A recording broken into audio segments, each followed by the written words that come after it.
how they know if they have enough on here? Or not enough? Not enough glazing? Mm-hmm.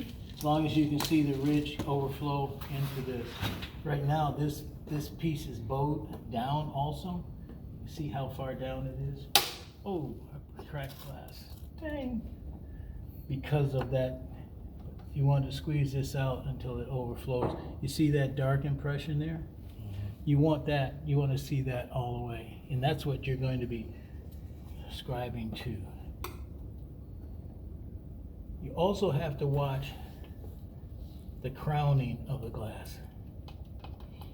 Because when I say crowning, this glass is crowned this way to the outside.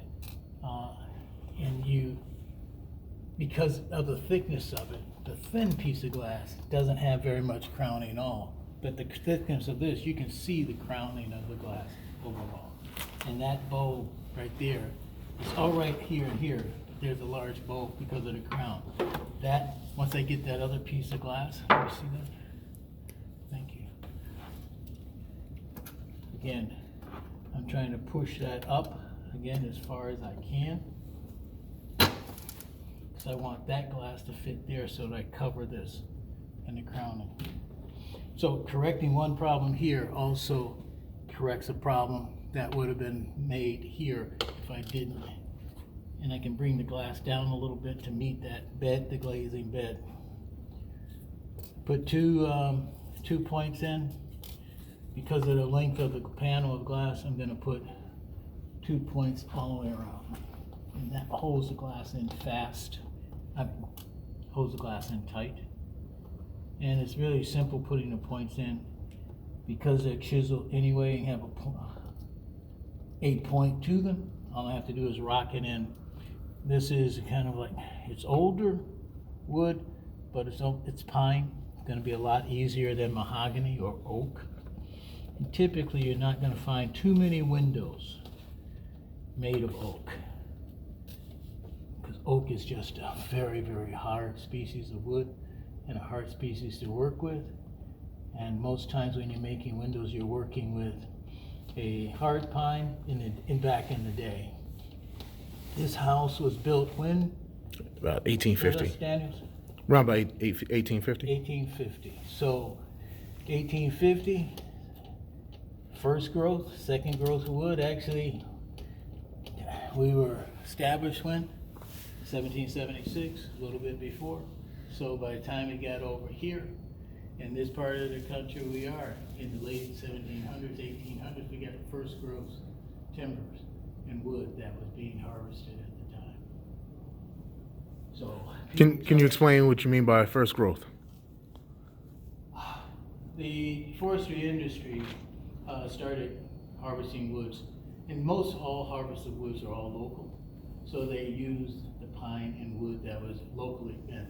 In the 1800s, most times you can tell also by how a window was made, the age of that window. This we see is all peg jointed and the mortise and tenon joints. No mechanical fasteners. When I talk about mechanical fasteners, no metal fasteners at all. And when you can gauge industry and the growth of an industry in the area, sometimes by the windows, and when that market was opening up, so it was a common use of using a different kind of fastener. Most mortise and tenon, when they were using metal, it was always kind of like a square metal. It was a square cut metal, manually cut by a blacksmith or something like that. Manufacturers is using machine cut nails, so they're different. And then if we're using this, you see that there was no machine cut nail anywhere in here. It was all square. It was pegged cut. So all the joinery, all the mortise and tenon in this window was all wood cuts and pegged. Sorry. And when you're talking about the mortise and tenon, are you talking about, or the wood cuts, are you talking about like here where you can see the opening? Well, at the opening, you're going to have the mortise is this opening right here. The tenon is that piece right there, that the rail that extends the rail. We got, again, the opening is the mortise cut, goes in there. The tendon cut is that tendon that comes through and is fitted together by these two pegs here and one here. And there are generally two pegs on most of the windows that you'll find. When I look at this piece of glass, it almost looks like it's concave as opposed to crowned this way. So I'm gonna pop it out again. I hope. See if I can roll it over. It looks a little bit better fitted that way. Did you notice that also? That it looked concave? As soon as you said it, I said, yeah.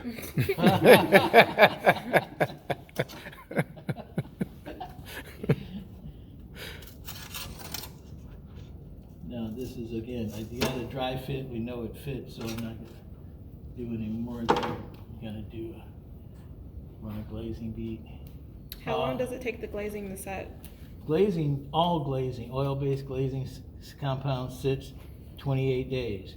But this glazing compound really, and they tell you not to paint it for at least 28 days or a month, because it's curing. This oil-based glazing compound is curing and it's not drying out. It doesn't have water in it so that it evaporates. Latex glazing is a water base, so typically what happens, the water is evaporating out and it's just drying out, and you have the chalkiness of it, and that's what's left. It's my belief, and just that when you have that chalkiness, what happens if it's water based, what it's looking for, if rain hits it, it's going to absorb water, because that constitutes it again and gets it soft again. So you're going to use a latex-based glazing compound. It's going to, in my mind, when it rains, it's going to absorb water, and that's what you get being absorbed into your wood. And if your wood isn't oiled and finished properly, all it's doing is then starting to hold water. And that water doesn't dry off very well, particularly in the winter or humid days. It's not drying out. You're starting to rot, create mold in your panel and in your windows. So this panel was not oiled, but we do have other panels that were oiled. We generally oil the whole frame so that we put moisture and oil back into the wood, and that aids the life and longevity of the window itself. If we can kind of nurture it and make sure that there's oil in it and replenish the oil that's in it, we've given it a longer life.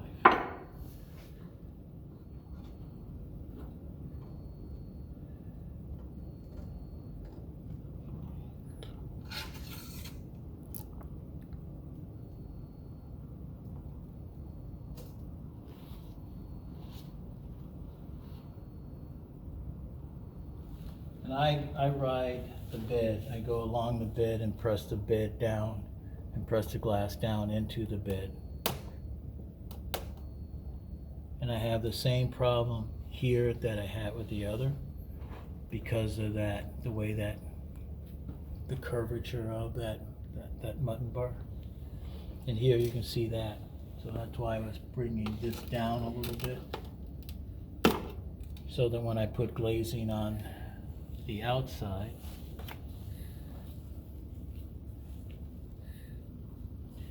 first thing I should do is, let me go ahead and put this in.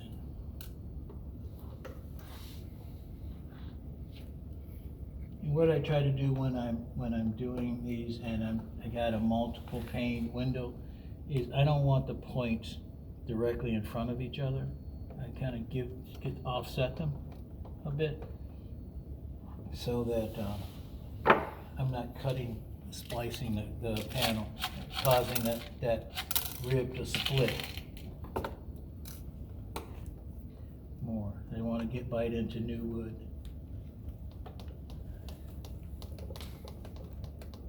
And sometimes you have to be careful, because if it's not thick enough, you're going to the other side. So when you lay another piece of glass, in a way, why you want to lay all your glass at the same time. We're doing this early for demonstration purposes. Come on, get in there, rock. Thank you.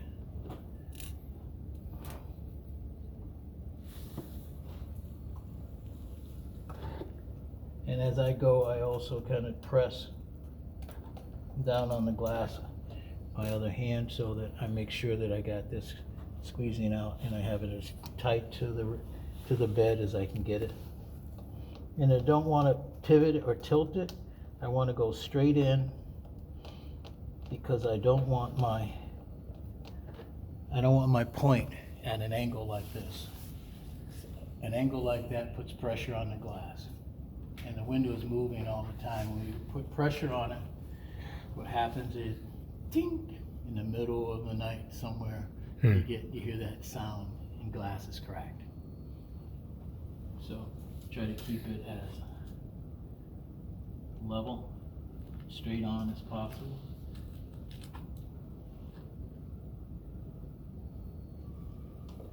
And just like that, when I start going to the top, look how that lifted up and the point is going down into it. Push that out.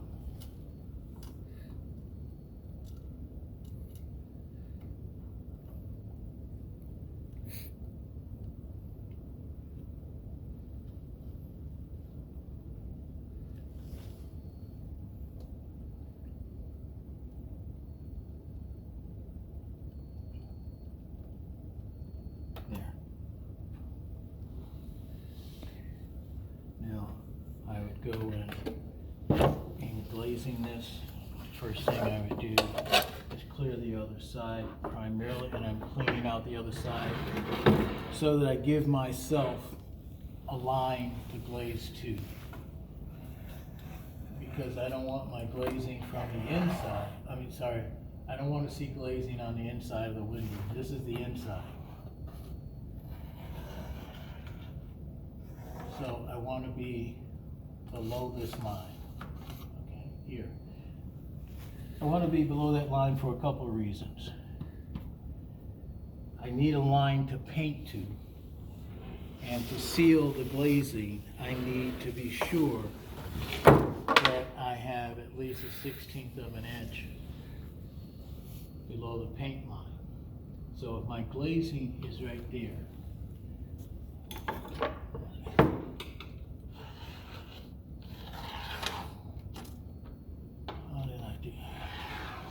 did this one up top, didn't I?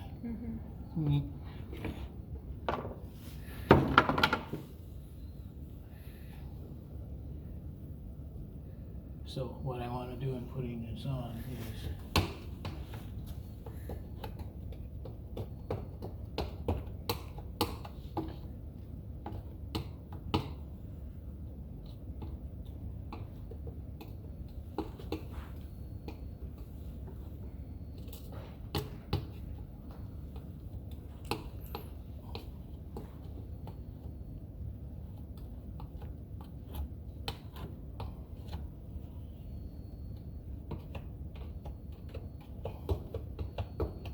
I'm pressing the glazing back into the back end of the glazing bed and the rib.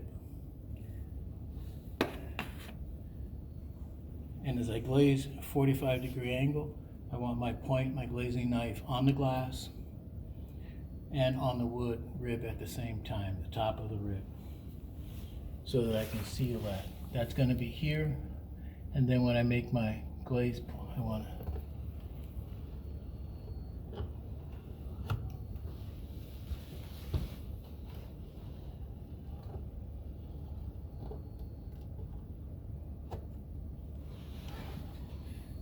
open that up. What I want to see is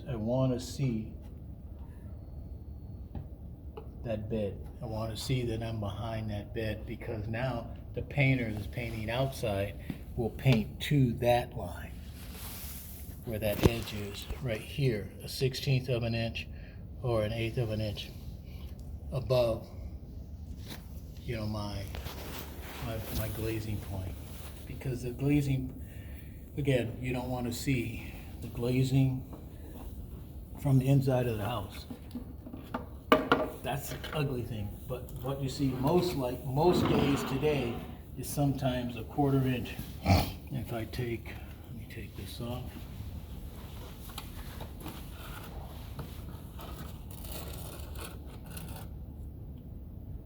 I took it all off, didn't I? Sorry.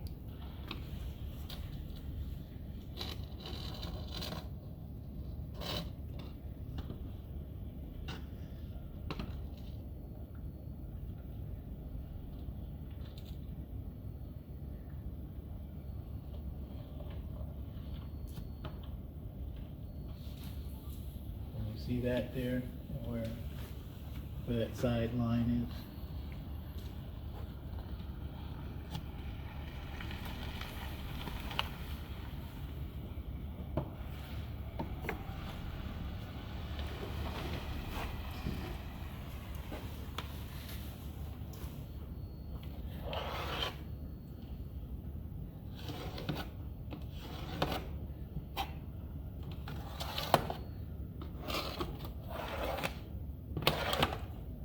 See that line there? Mm-hmm.